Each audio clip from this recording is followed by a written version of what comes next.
Girl, I know what it's like to get in some pants. Greetings and salutations and welcome to Hacker Slash. If you're joining us again, welcome back. We're all equal here. Sort of like communism, but not really. If this is your first time listening, welcome to the party. We are a horror movie review podcast dedicated to telling you whether a movie is a hack, a total joke, a waste of time, or a slash. Totally killer. Pun intended.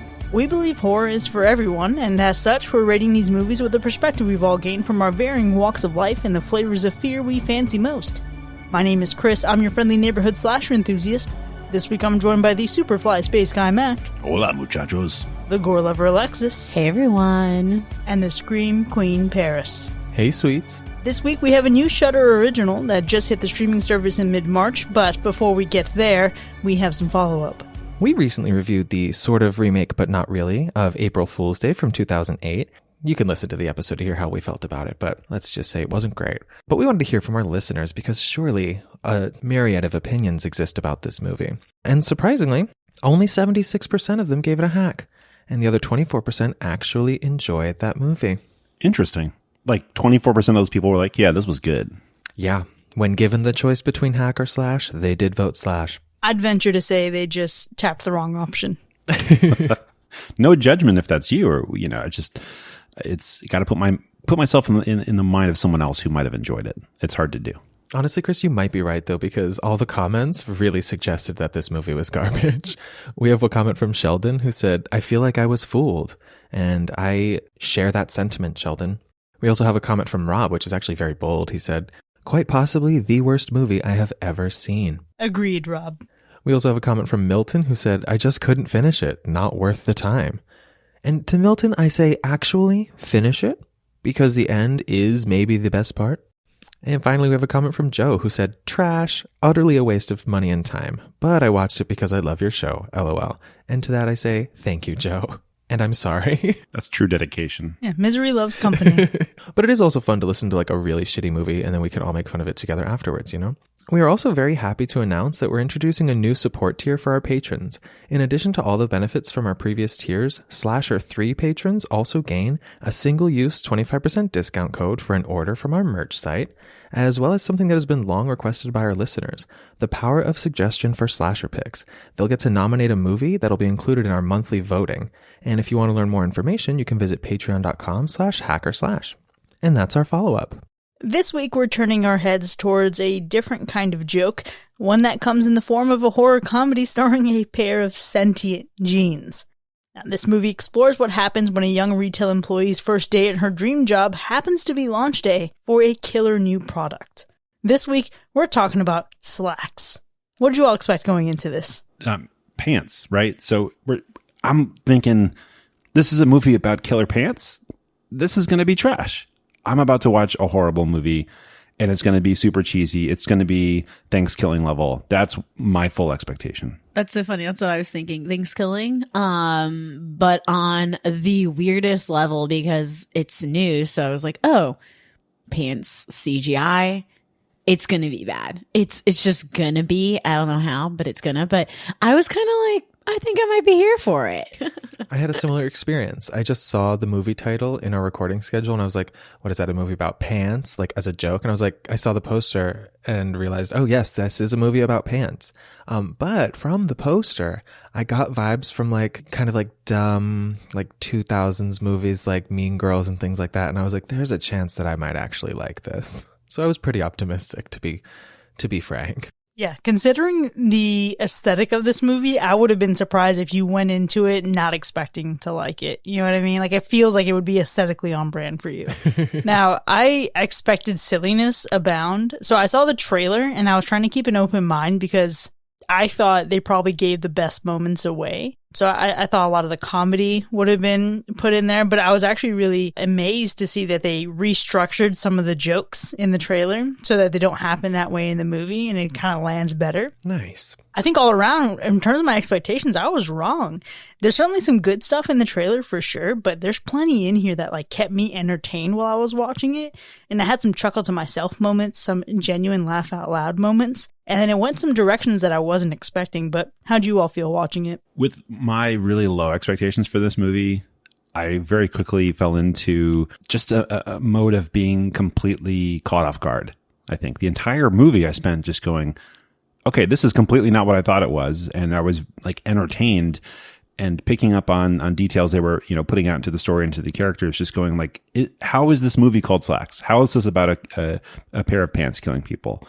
And the entire movie just spent in disbelief of the fact that I was entertained. Yeah, it definitely had my attention because I was like, how are they going to deliver this plot, essentially? And, it was entertaining in the beginning. And then towards the end, I don't know, to me, it got kind of cringy towards the end. So there was just this like, fell a little flat towards the end. But I did overall think it was enjoyable. And it was like interesting to watch to see how this like whole plot would take place. Yeah, I was definitely intrigued from the jump. But watching this, I felt light. I felt at ease. But I also felt like they really captured what it's like to work in a retail environment, like down to so many details and like dialogue choices that I was like, oh, I think everybody that works in retail is going to feel in some way related to this movie.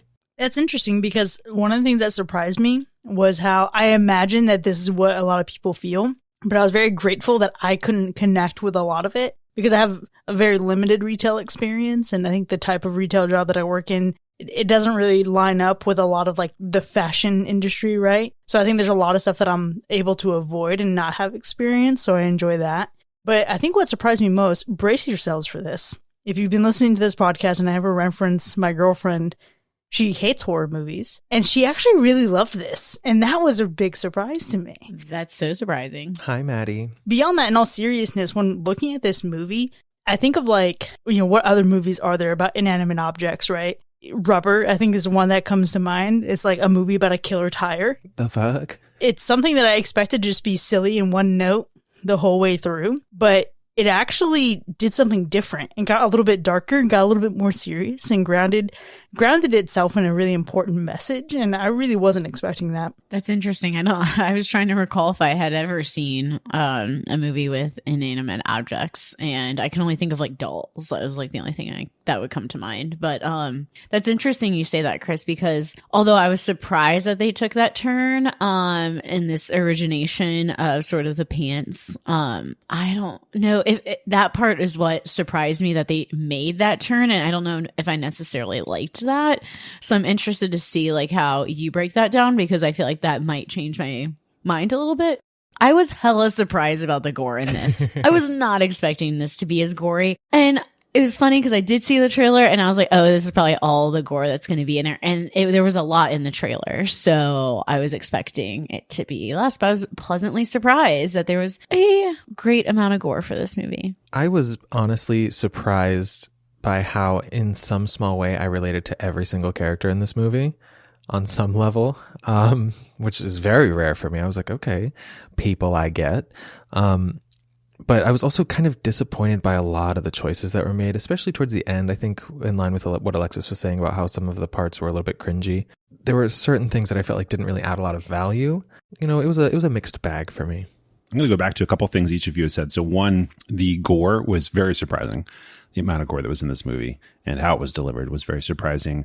The retail environment was very surprising because they were able to capture not necessarily the exact things that people might say, but the exact feeling of how people talk to each other in retail environments, like specifically like from top down. Yeah. Every company has weird internal terms that they use that just make you feel like you're in some sort of cult at some point. Yeah. And I'd say most retailers out there that I've experienced also have the like super crazy micromanagement going on. I was watching the movie and relating to, because I had a story from a former coworker who used to work at a baby supply store, and literally the managers would watch them on the camera and like call them into the office because, oh, you looked at your phone. And he was like, oh, someone was calling me and I silenced it. And they were like, you're not allowed to look at your phone. And that's what they were doing with their day, was like watching the camera. And so I don't know, it just like felt really real to me. And that's what surprised me, is that it's so over the top and the characters are so over the top, but it really felt real. Yeah, I'd agree with that. I mean, I think a lot of them are caricatures of themselves, right? But there's certainly some lines that are quipped. I'm like, yeah, I've had some mediocre people say some kind of shit like that to me before.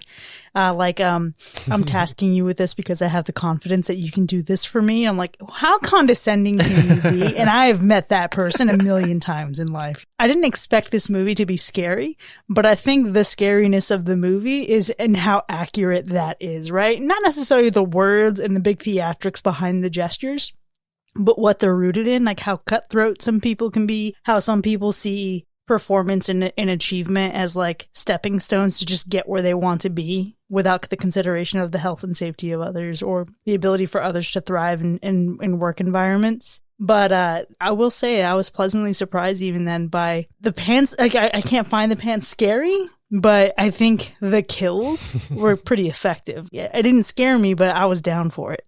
Kind of relatable, the kills were. That's what was the frightening part is, Yes. have you ever gotten in a pair of tight jeans? It is a workout. And don't put on lotion before you put on pants or leggings. So that's the frightful part, is that it is a very rooted in my everyday life, that I'm like, I could understand the horror of trying to get pants on and then never coming off. I don't know. They definitely did capture that experience really accurately in one of the scenes here. But yeah, this movie, I don't think anybody was really afraid of. The scariest thing is just like the capitalism of it all, and then just like seeing what length someone will go to for a regional manager position, which when you think about it is kind of just like, aw. Yeah, that's the scary part, working in fashion retail. Like, I've worked retail and I've done a couple of different types of retail. Got to say, like, small business retail is my favorite so far. But fashion retail has just scared the living crap out of me my entire career.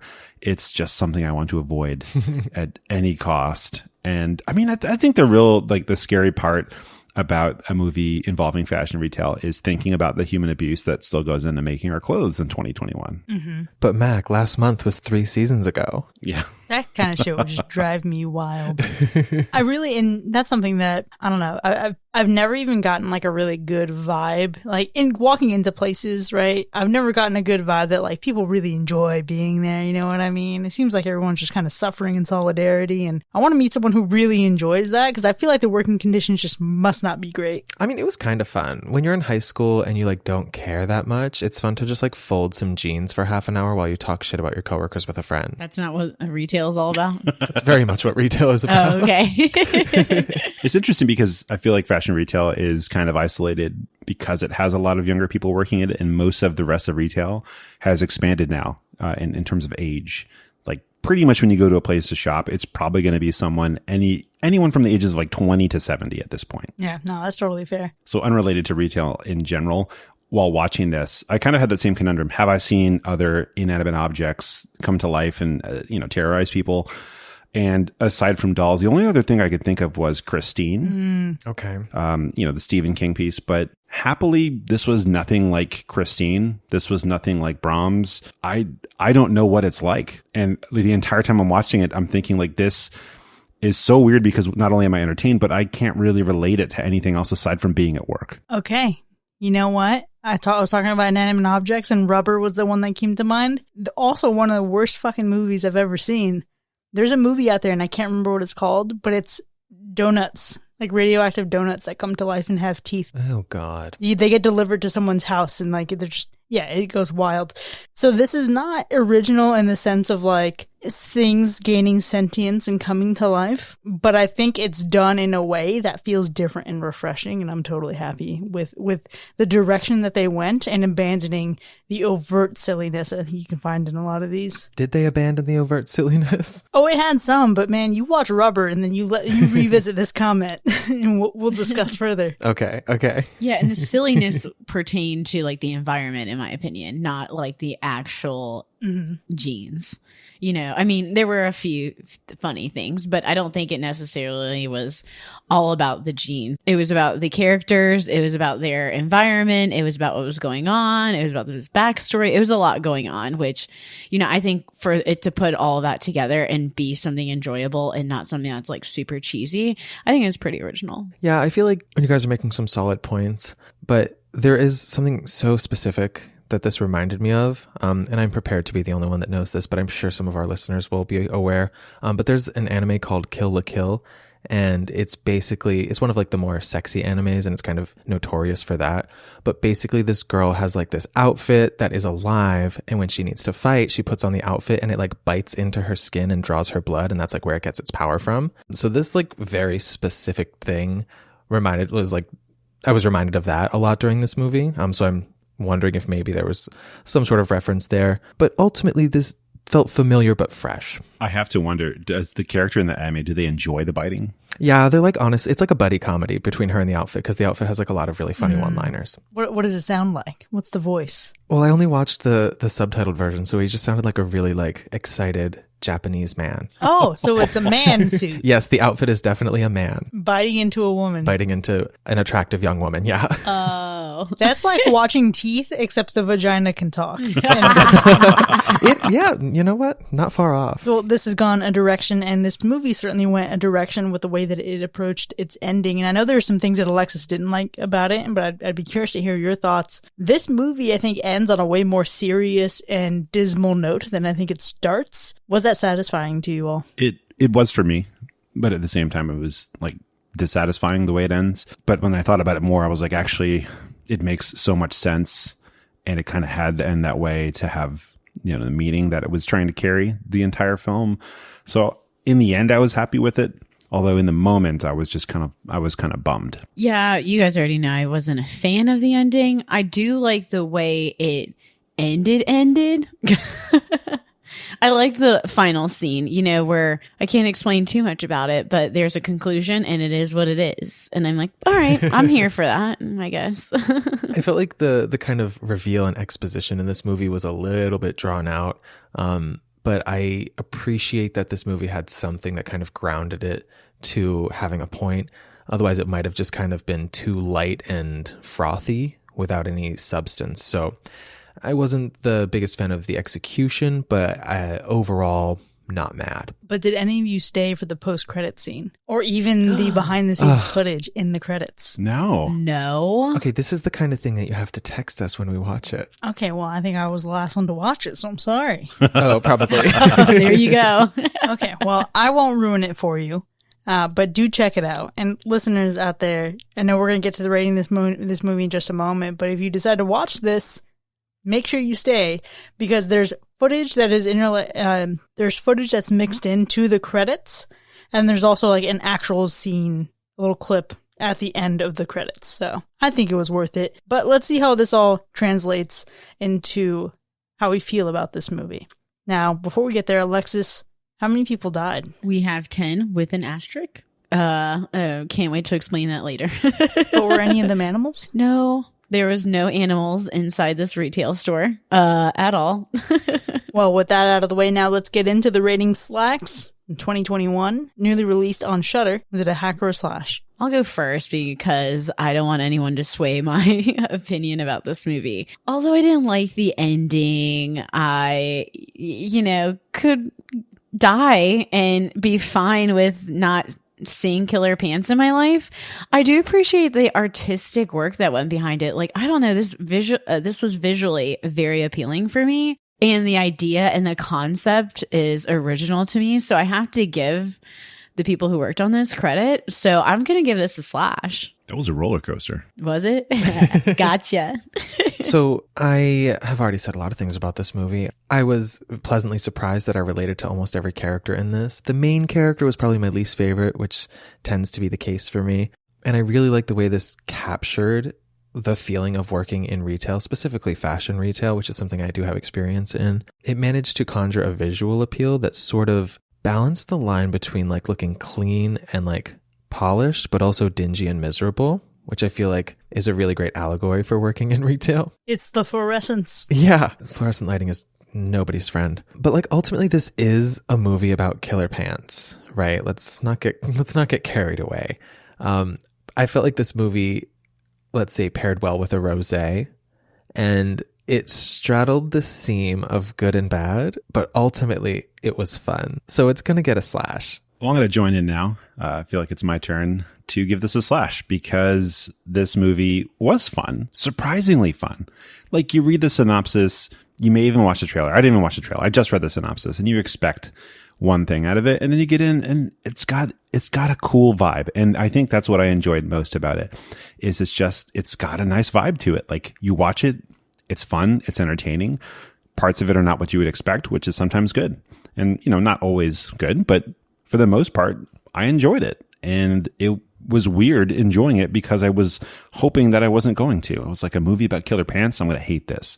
I'm going to hack it so hard. And then I made it to the end and I was like, wait a second, that's a slash. So yeah. Yeah, I mean, I think this is an easy movie to enjoy. I think it's something that even when it swings and goes on a more serious note, I don't think it's swinging out of its shoes by any means. I feel like it makes sense how we get there. I think it sets us up nicely for that in the beginning of the movie. I had fun watching this. I was a little apprehensive because I was watching this on FaceTime with my girlfriend, and usually she'll like unmute as I talk some mad trash about a movie. So I expected going into it that she would have just absolutely hated it. And if you can have a movie about killer pants and you can go for the tone that it goes for, and you can have like all the jokes about working in a retail environment and still get someone who doesn't even like horror to watch it, I think that says a lot about the quality of movie that it is. And for being a comedy, it had just the right blend of laughs for me, where some of the things were absurd, a lot of them were actually kind of tongue-in-cheek, and maybe you weren't supposed to laugh overtly at. So I enjoyed it, and it's a slash. And Brian's not with us tonight, but who knows, she may have given it a slash, because what she did say was, for what it's worth, this movie is exactly what Chopping Mall wasn't, in the best way. So we'll have to follow up on that later. But for now, Slaxx from 2021, available exclusively on Shudder, is a universal slash. You can find this movie streaming online, check it out, then join us in the second half so we can all talk about it together. See you in a bit.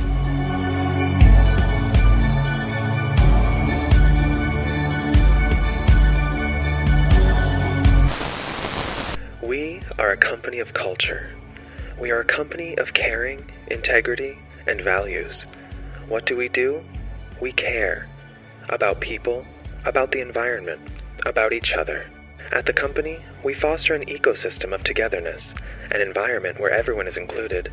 Everyone is the same, therefore we are different, but also the same. It's not about profit. It's not about the bottom line. It's all about what's important to you, and that is what's important to us. Make today the tomorrow we wanted yesterday. At the company.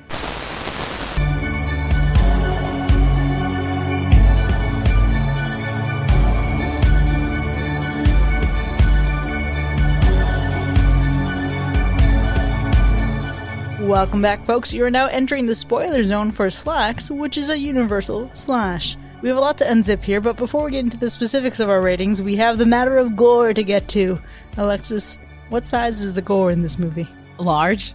Extra large? I don't know what. Like a 12, a 16. Probably like a 10, depending on what we're sizing here. But on the basis of what we normally categorize our gore, it's going to be high for sure, in my opinion. I wasn't expecting this, and that was what surprised me so much about this movie, was how much gore was in it. And while there are 10 deaths, and I did put an asterisk on there, there's 2 scenes where there is a high thread count.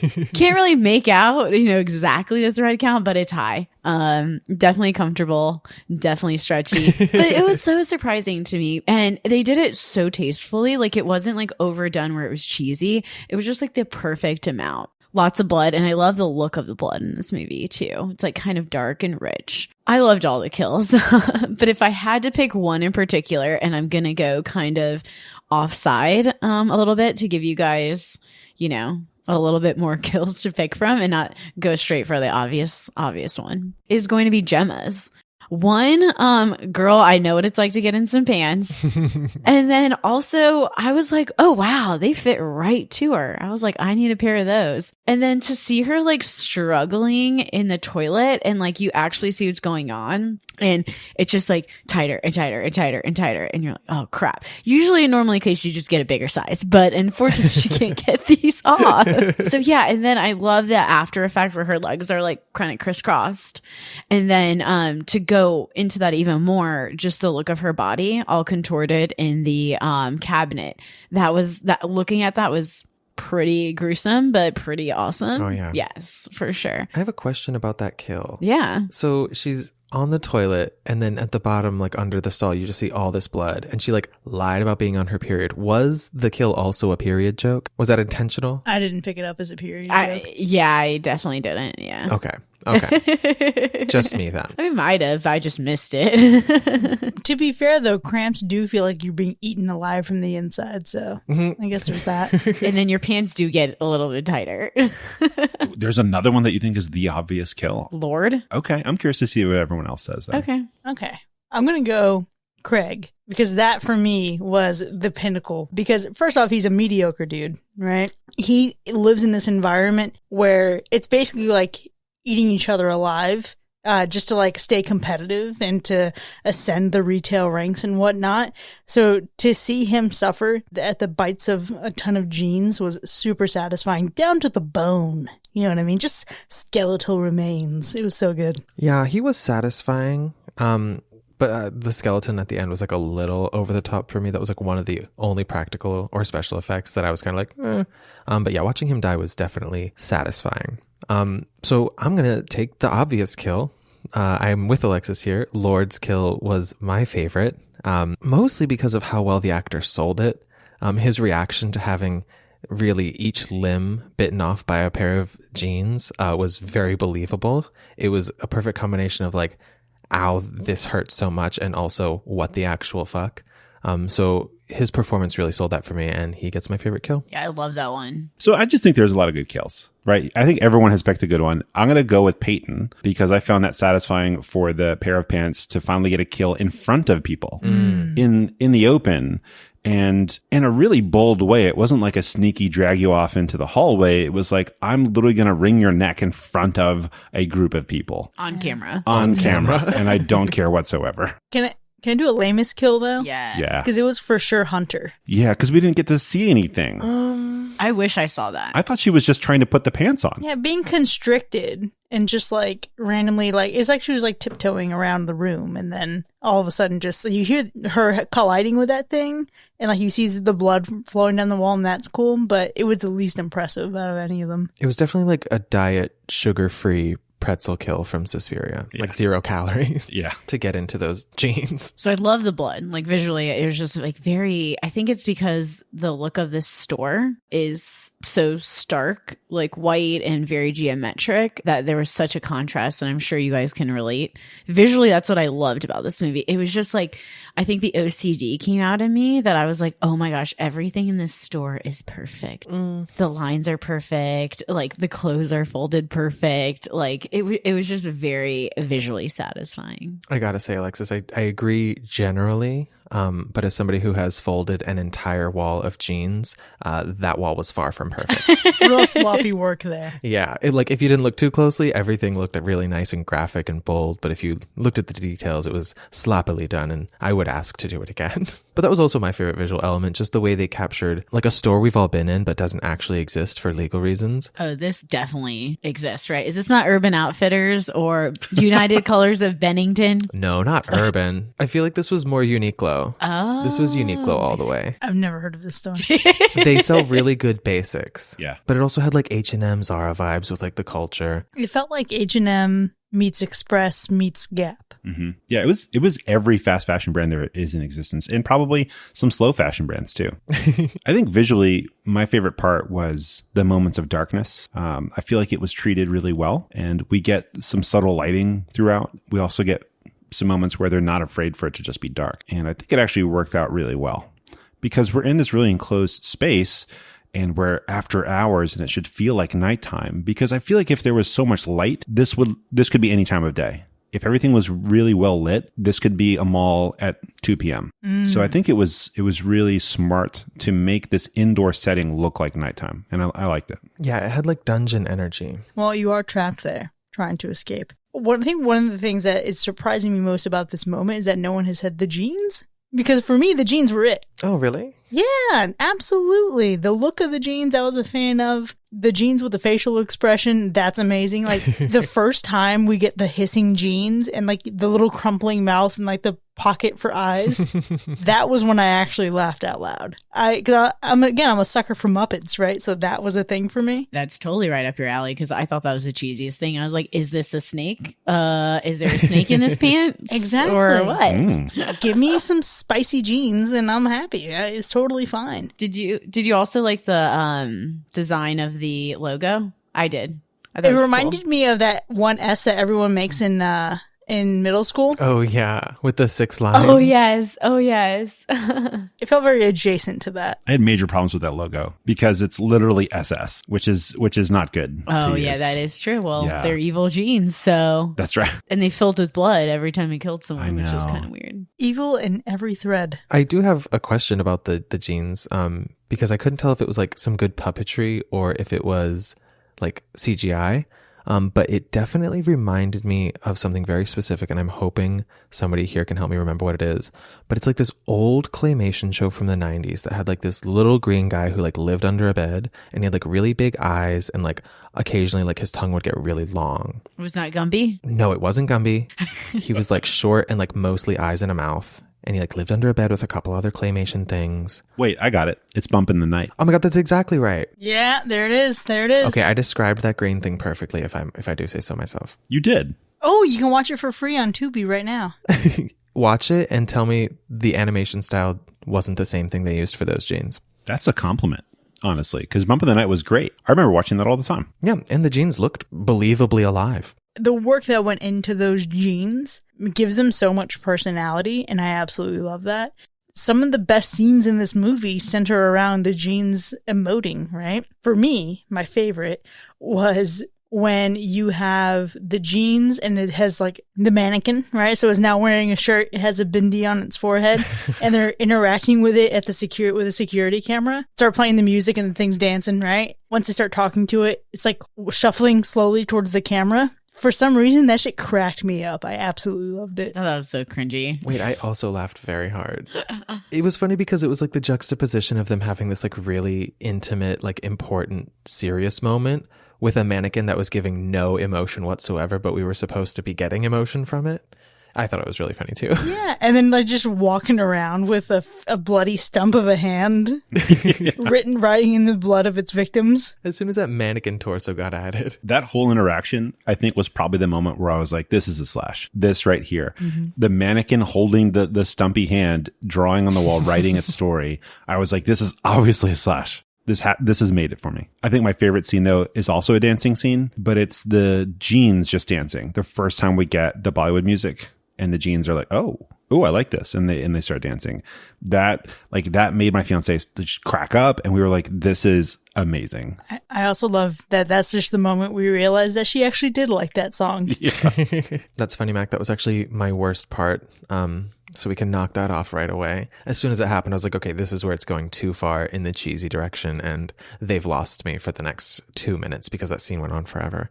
But my favorite scene was actually when Libby first gets to the store and she kind of bounces around between like 7 different employees who don't feel like helping her because they have shit to do. But like nobody wants to be the one to like help out the new hire. And she's like so eager and like wide eyed. And they're like, can somebody else take this bitch away from me? I'm like busy doing literally nothing of importance. But that was a really funny interaction, seeing her introduced to the entire employee staff there. Meanwhile, if that were Paris, he'd take her under his wing and show her the ways. Honestly, I really would. I've seen you do it. I like to get in on the ground floor and lay a solid foundation for a quality worker. Although I was, talking shit about the ending. I like the complete ending.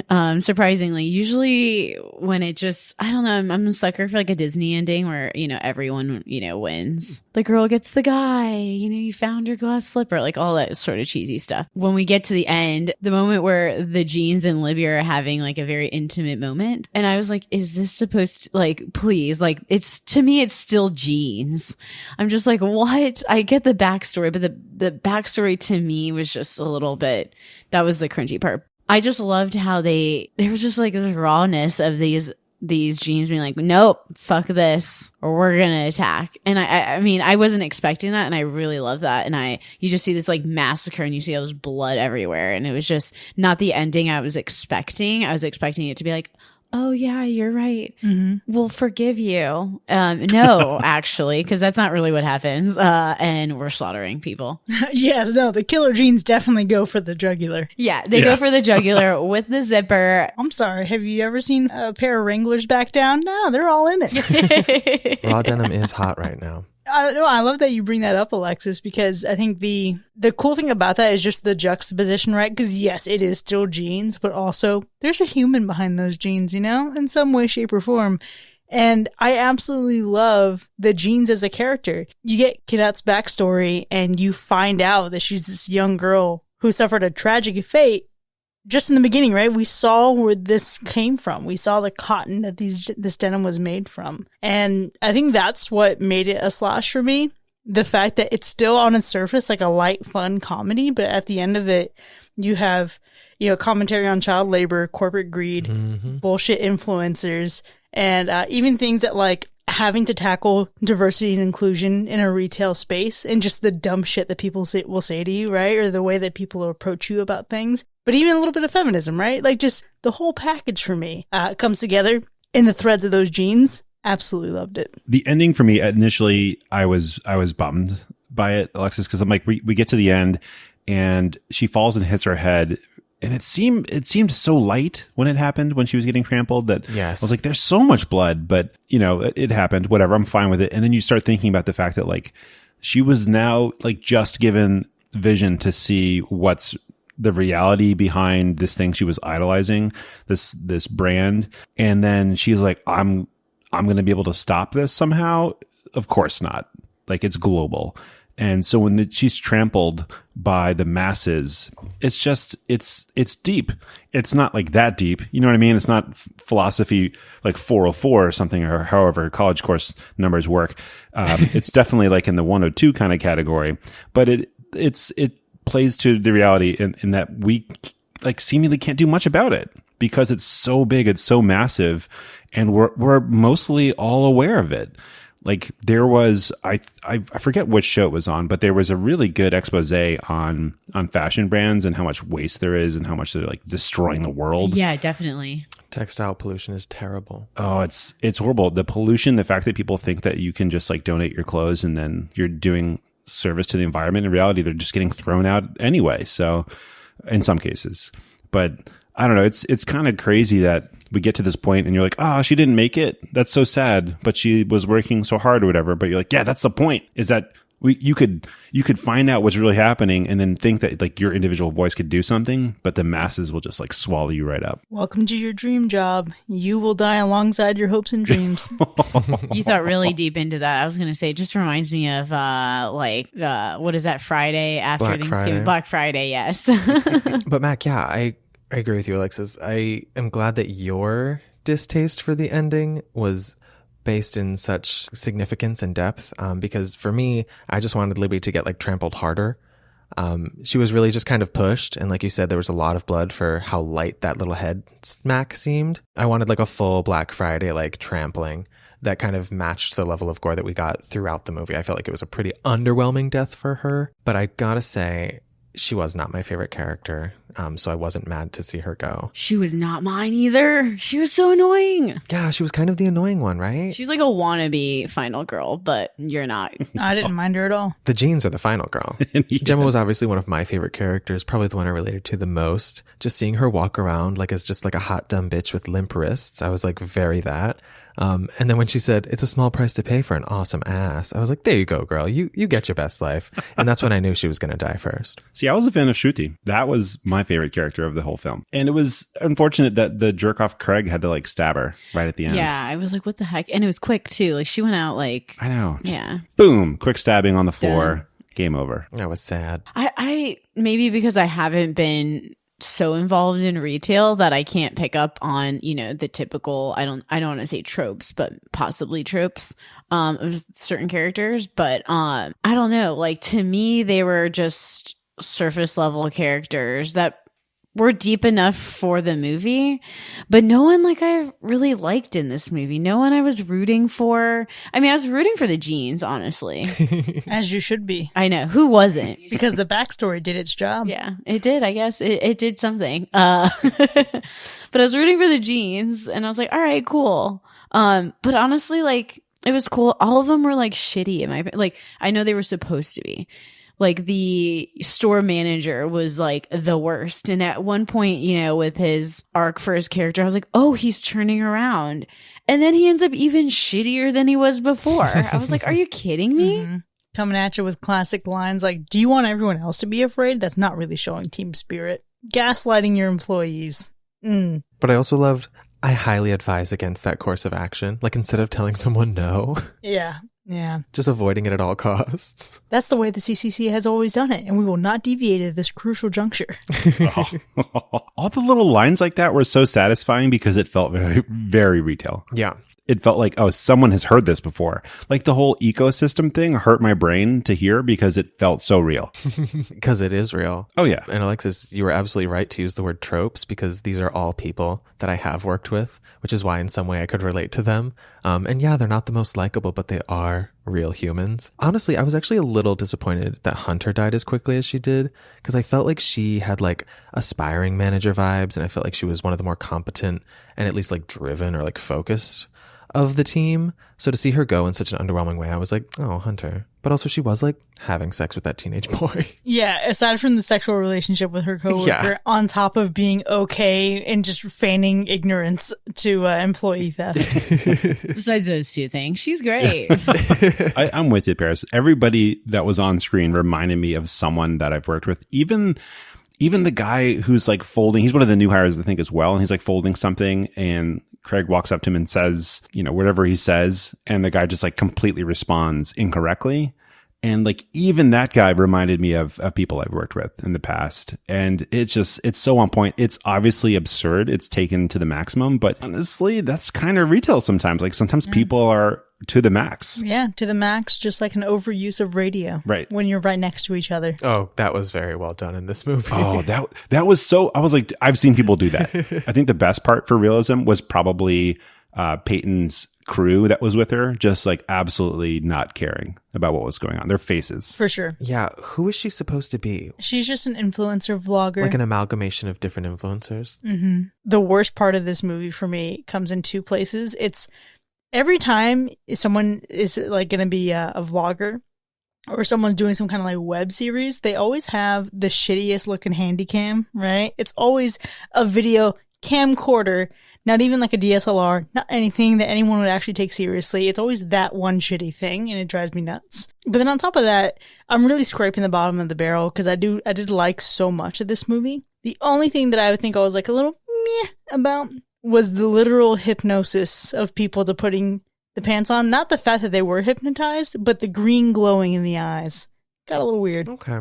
I feel that. I mean, I already said that my worst part was the dance sequence. A close runner-up is the two separate flashbacks we get to things that happened maybe 15 minutes ago. At this point, we've seen it so many times that it's a new pet peeve I didn't know I had. But literally just like Libby piecing things together in her brain that like did not need to be reviewed in order for the audience to understand that what was happening. That felt a little awful. Very James Wan. Yeah. I don't think James Wan is that of like. Oh. Really? Oh, for sure. But he'll do it like at the end of a movie as like a long form recap that leads up to 15 minutes before. This was just 15 minutes before. I was going to say, and also his movies are a little bit more intricate. So sometimes I do need the flashback to remind me of what I'm watching. I think if you have to go for a flashback, you haven't told your story well.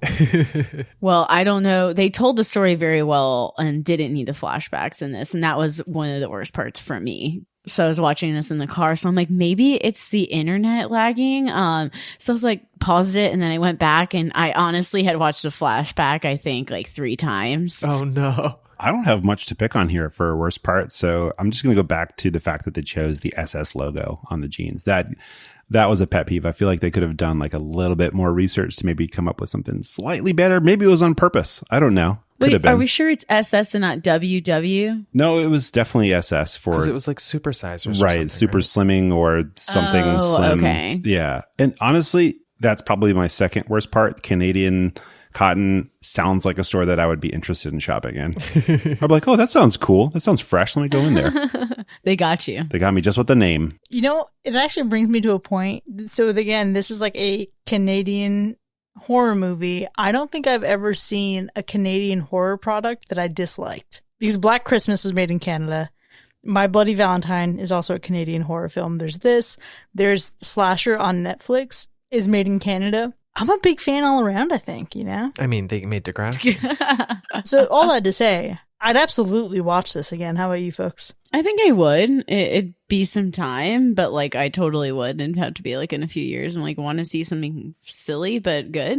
I mentioned before, this movie goes well with rosé, but I feel like just drinking in general is a great accompaniment for this movie. So if you have friends and you guys want to watch something that is fun, stupid, and a little bit good, crack open a cold one and put this on. Best part of the movie was the runtime for me. This is such a quick watch. Yes. And I know people online have complained. I've heard some reviews with like, oh, it should have been another 15 to 20 minutes. I'm like, no, it was the perfect length of time. And it lends itself, I think, to the rewatch value, because if you wanted to rewatch this, it's like an episode of a TV show plus a couple minutes. True. And so I think it's got some good rewatch value. Oh, for sure. You know what increases that rewatch value? The scene we missed at the credits. Learning more about it in Fact or Fiction. Well, let's see if we can add a little bit of value. This is some value-added tax for you. Number one, the jeans used in Slaxx were custom made for the movie because the filmmakers wanted certain features like their scary pocket eyes. Fact. Okay, so this is actually tough because I have a catalog in my brain of what the butts of different brands of jeans look like. So I feel like, honestly, these were a pair of maybe American Eagle or Aeropostale jeans that were very slightly modified. So I guess fact, because that would make them custom. This one is a fiction. So the jeans were part of an existing line from a company called Naked and Famous, which is an ethical clothing company out of Montreal. And they literally like had to buy them, off the peg, but they worked with the company because they wanted to find the right jeans that had the look that they were going for, but they didn't have like to customize them. They just like picked the one that looked the best. Okay, but wait, Mac, they had the logo on them. Well, when we're talking about like custom made, that means like someone took some denim and like made some jeans for you, not sewed a little logo on. Number two, the director, Elsa Kephart, has recently announced Slaxx is the first in a line of fashion-based horror film. Down for it. I'm hoping this is a fact. I want this to be true too, but I'm afraid it's not. I'm going to say fiction. Socks from the makers of Slaxx. I'm ready for that. This one's a fiction. Boo. I know. Kephart stated this is a one and done, but she did also mention working on a film about a tree that seeks revenge, so no, that could be cool. This is not Pocahontas. Grandma Willow, back in the habit. Look, I paint with all the colors of the wind. I bet you do. I don't want to step out of my cultural zone and into yours. Number three, although the red thread that fills up in the jeans logo was done in post, the rest of the movement of the murderous pantalones was done by puppeteers. Okay, sometimes it looked like it was puppeteers, but then sometimes obviously CGI. I don't know. I'm going to say, because I'm on a roll, I'm just going to say fact. I'm going to say fact too, because it reminded me of other animation styles that were done without CGI. Yeah, this is a fact, which is pretty cool. Nice. We'll dive a little bit more in with our last two fact or fiction questions, pieces of trivia, challenges. So let's go to number four. The puppet of the pants was rigged with a flexible skeleton that could be easily repositioned to create different poses. But the props team made 12 puppets over the course of the movie due to the flexible wire breaking due to overuse. That has to be a fact. I mean, those pants were swerving a lot. So I believe this is a fact. Yeah, this feels factual. That sounds like something plausible that would have happened during the production. This one's a fiction, and I have a quote for you. We had to create 45 pairs of pants for each different expression that the pants have, and we had backups. Getting the pants right was one of the hardest elements, giving them a personality, almost turning them into an animal. Wow, that's really interesting. Also, I deserve a slash. So we need to revisit the animal report, is what you're saying. Possibly. And that brings us to number five. The slithering motion of the pants was done by only 1 to 2 puppeteers, but was effective because of the framing and size of the sets used in the film. Fiction. I'm going to say fiction. I feel like it was probably like 12 puppeteers. Yeah. Everyone had a hand in the pants. Hands in the pants. This one was a fact. So they were able to pull this really cool look off with just a couple puppeteers. But if you notice when you go to rewatch it, they did use some really smart choices with their camera work. when they show the pants slithering away. Yeah, and it gives you that feeling that you just can't recreate in CGI. That's right.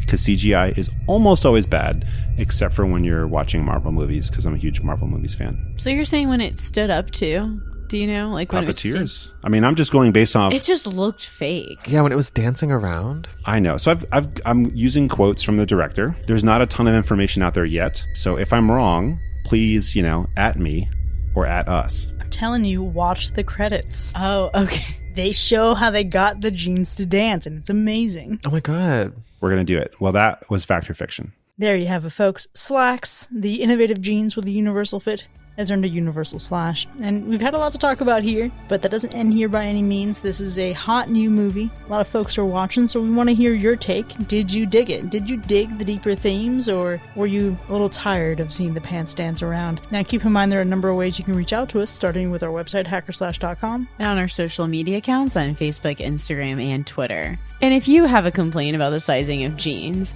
you can reach out to us at our Hacker Slash hotline. You can leave us a voicemail at 757-606-0128 or visit hackerslash.com/contact to send us an audio message. Or if you've got YKK on your zipper, you can send us an email to feedback@hackerslash.com. If you've enjoyed listening to this episode, consider becoming one of our patrons. You can visit patreon.com/hackerslash to earn cool perks for as low as $1 a month. But while you're there, check out our newest tier, and maybe you can nominate a film for us to review that the rest of our patrons can vote on. We'll see you next time, folks. And remember, employee theft hurts us all. Bye.